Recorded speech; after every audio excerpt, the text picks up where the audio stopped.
If you didn't saw my last video, I ended up saying that Hazbin Hotel is a show that I enjoy myself with. It just had a lot of problems, but I really exaggerated. It's not made or anything. It's just a really good show that falls short of its own potential due to the lack of time that they had and no guarantee second season while they were making it. So does the next episodes of Hazbin Hotel manage to beat on top of what was already great on the show, or does it fall flat right on its face? Kind of both, actually. As for example, we start episode 5 with Charlie asking why the hotel isn't working better. It doesn't even seem like she worked that hard on it, since the only episodes focusing on the hotel were episode 1, where Charlie's trying to sell the idea of the hotel to Adam, episode 2 with Serpentius and his seeds of redemption, but the first half of the episode is constantly interrupted by the V's and Alistair's and Box Boy's little rivalry. In episode 3, we have the trust exercises that are constantly overshadowed by the Overlord's meeting and all the themes of giving Carmilla any kind of character. So the setup, although it makes sense in theory, in context, it just doesn't feel earned. Anyway, look at Lucifer. Look at him make the little duckies. Look how happy he is when his daughter calls him and how excited he is that she invites him over. Just ignore the fact it's part wanting to reconnect with his daughter. He made no attempts of it whatsoever. Even when her mother passed away, ignore all that. Look how lovingly he embraces his daughter. Isn't this sweet? Like, look, he means no ill. He's just a silly little guy. Take that, depression! I know that I've been shitting on him, but I do legitimately like Lucifer. Every time he was on screen, I was cracking a smile and loving every second with this dude. It's just that there is a clear disconnect of what we see of him and what we are led to assume by his actions. Also, why do most characters in the Helliverse have daddy issues? Speaking of daddy issues, move over Lucifer, cause Alistair here was the father that stepped up and I love their little rivalry. How Alistair actually loses his cool with Lucifer. Fuck you. Probably because he wants to do some kind of deal with Charlie and he felt threatened by Lucifer's presence, since from the very start it's clear that he has ulterior motives. He says that it's just to entertain himself, but can we really trust him? Especially since later on Haas says that he's also in a leash, and saying that Alistair has been gone for 7 years, the same amount of time that Charlie's mother has disappeared. Maybe he wants to hold Charlie's hostage because he wants to demand his freedom back from Lilith. Or he was just mad that the king of Hell himself did not know that he existed. Cause you know, he's a salty bitch.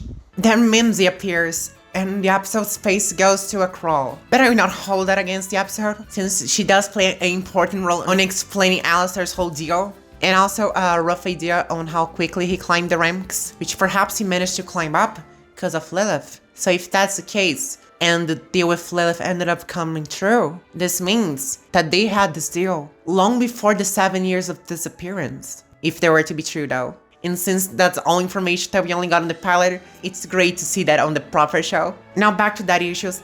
Look how Lucifer is being anxious towards Charlie, avoiding to say what he really thinks, that sinners have no chance at being redeemed. Which makes sense, he offered them free will and look what they did. And while he keeps on mocking Charlie's dreams, we see Alistair fighting to keep the hotel safe, which some people criticize the same, since we are meant to buy that Alistair is a part of the team and he's doing it by not having any ill intentions. But when she calls out Mimsy and tells her to leave her, I think that's just him fed up with her shit, especially cause what she did nearly destroyed the hotel, and he clearly plans on getting something out of this, so having her around would clearly be a negative to his plan. So he's just playing cool at the situation, cause ignoring the start of the episode and how he was pretty salty over Lucifer, that's how he usually acts, pretty calm and reserved. So when Charlie tells Lucifer that at least Alistair is helping her to follow her dreams unlike her dad, she genuinely believes this, since she sees the good in everyone, or the second option, she actually doesn't believe it and is just trying to make a point to her father.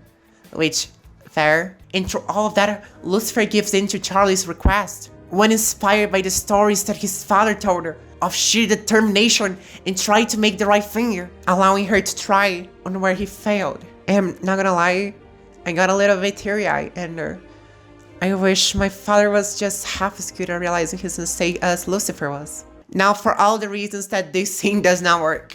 As I mentioned before, it's really weird that the Lucifer we see here, this bumbling dork who craved for his daughter's connection, didn't attempt to reconnect with her since Lilith took her, even when Lilith disappeared on the past 7 years, and Charlie will very much need a parental figure in her life. So, by all accounts, it does not make sense. Now that I don't know how to transition to the next episode, you should like and subscribe.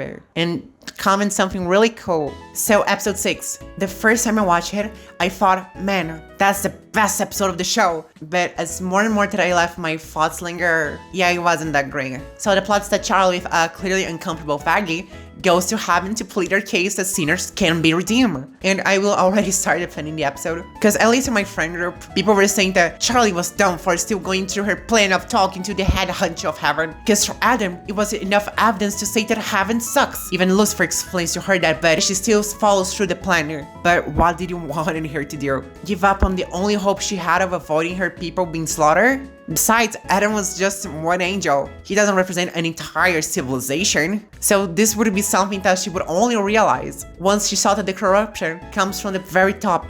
Now I do need to apologize to Adam. My hate for him was very exaggerated, because my man is just so funny this episode. Saw that you went to my manager. Low blow, Karen. Also, he's really great at blackmailing people, because clearly threatened by Charlie here to plead her case, he blackmails Vaggie on dropping the case, or she will reveal to Charlie that she was an exterminator. So now going to trial, we have this knowledge that Vaggie was an angel, and Adam clearly interested on derailing this whole court. It would be of the best interest of him to reveal that information as soon as he gets the chance to, but nope. We have to wait until the musical number, which was really cool. I will not complain. So when Charlie starts pleading her case that souls can change, she uses Angel as an example right after he went out with Cherry and the others to party in the city, which I was expecting some cheap gags, but no, we actually got a really great sequence that shows how much Angel has grown, and I really like that Cherry is a bad influence on Angel, because from the pilot, we are shown that Cherry was halting Angel's progress, leading him to those turf wars just for the hell of it, but she still immensely cared about him, as shown on the Attic music video. So, on my mind here, there was this question: will Cherry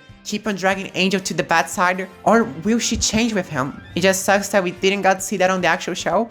So this whole scene comes off a bit shallow, like the show did not earn it. Like the dynamic of Husk and Cherry working as Angel and the devil at Angel's shoulder, and how Angel is starting to act like Husk, in the sense that Husk attempts to take care of Angel and lead him into the right path.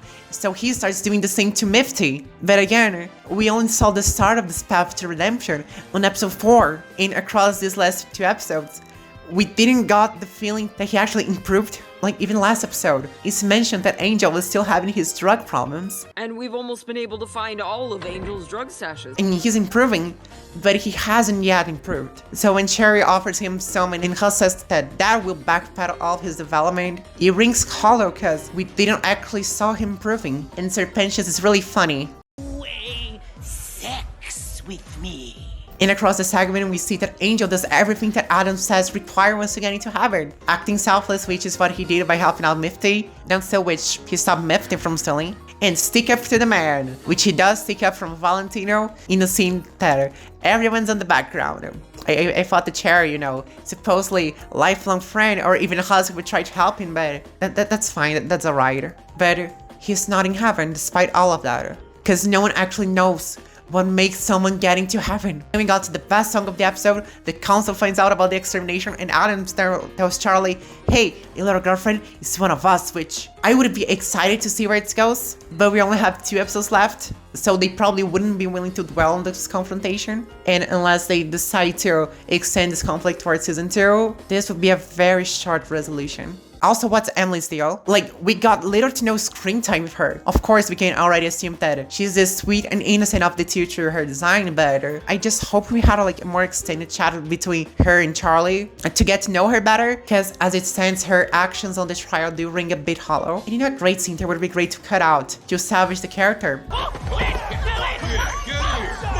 This isn't just a problem on the episodes, it's about the whole show, which is the harassment and sexual abuse jokes, while the entirety of Angel's character arc is about the topic. So we are supposed to find funny Angel's advance on Husk, but not Valentino's. We are supposed to laugh that Serpentious is being dragged against his will to have sex with a bunch of strangers, but we're meant to be sadder when Angel is forced to do the same thing. You can have your cake and eat it too. Pick a lane, please. Is harassment something just for cheap gags, or is it something that we are supposed to take seriously?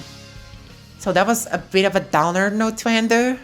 But thank you all for watching till the end here. If you like the video, please like and subscribe. And I want to give a big shout out to everyone who gave me feedback on the last video. And until then, I'm May, we've been rambling, and I'll see you all next week.